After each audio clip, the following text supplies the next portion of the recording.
예전에 보시면은 두 축이었어요. 첫 번째가 이제 메모리 쪽이 한 축이었고, 그다음에 또 파운드리 쪽이었거든요. 50대 50 정도 됐었는데, 최근에 이제 비중을 좀 메모리 쪽에 좀 높였습니다. 그래서 한 70% 정도 이제 메모리 쪽에 신경 쓰고, 그다음에 한 30%는 파운드리 쪽에 신경 쓰고 있습니다. 왜냐하면 기본적으로 캐시카우가 잘 돼야 되거든요. 삼성전자의 캐시카우는 기본적으로 메모리입니다. 하기 때문에 메모리 쪽에 지금 이제 상당히 안 좋은 상황이기 때문에 이쪽에 신경을 쓸 수밖에 없어요. 그래서 이쪽 메모리 쪽, 특히나 이제 HBM 이쪽에 신경을 쓸 수밖에 없어요. 특히나 HBM4가 중요합니다. 삼성의 마지막 기회가 될 수도 있거든요. 그래서 HBM4에서 일단은 SK 하이닉스를 따라잡아야 됩니다. 그래서 삼성에서 지금 하고 있는 게 하이브리드 본딩 방식을 지금 정의하려고 하반기부터 지금 준비를 하고 있거든요.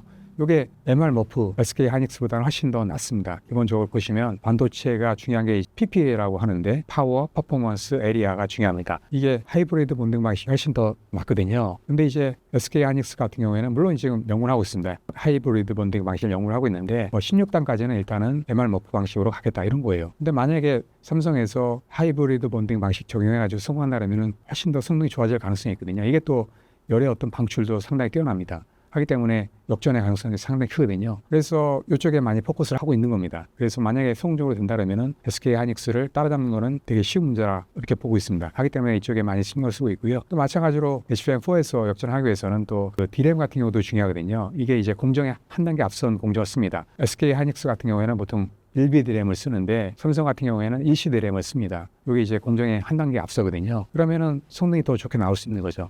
또 마찬가지로 파운드리 같은 경우도 지금 이제 로직 다이 같은 경우도 4나노 공정으로 하겠다 이렇게 이제 발표를 했거든요. 아마 SK 하이닉스보다는 뭐 한 단계 이상 이제 앞설 걸로 보입니다.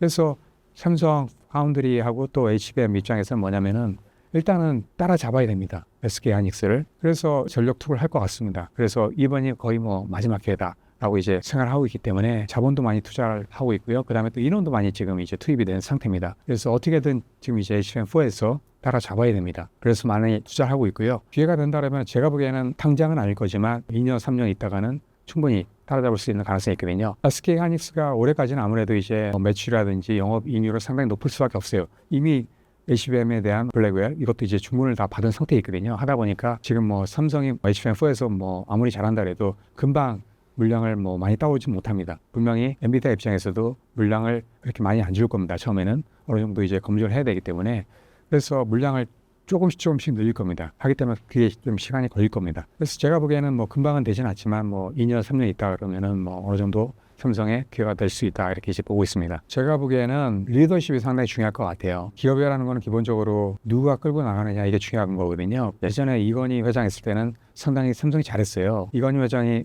보면 통찰이 있잖아요. 그래서 전략적으로 반드시 될 만한 거에 이제 투자를 잘 했거든요. 근데 보시면은 삼성이 이건희 회장이 이제 떠난 다음에 그런 구심점이 없어요. 통찰이라든지 이런 걸 볼 수 있는 사람이 없어요. 그래서 적극적으로 중요한 부분에 이제 투자를 했어야 되는데 마찬가지로 2019년도에도 HBM을 거의 뭐 팀을 해체했지 않습니까? 이게 유의가 됐었거든요. 이건희 회장이 있었으면 아마 투자를 해라 이렇게 이제 얘기를 했을 수도 있습니다. 그런 식으로 비전에 어떤 그 구심점이 없었기 때문에 삼성이 유의가 되지 않았나. 특히나 보시면 이재용 회장도 뭐 재판 때문에 출석하느라 삼성에 많은 신경을 못 썼거든요. 하다 보니까 그런 어떤 리더십이 이제 부족했다는 거죠. 그래서 제가 보기에는 그 리더십이 상당히 중요합니다. 통찰을 가지고 이제 밀고 나가야 되는데 투자도 마찬가지입니다. 적극적으로 이제 잘 될 만한 부분에 투자를 해야 되는데 이런 걸 이제 할 수 없었다는 거죠.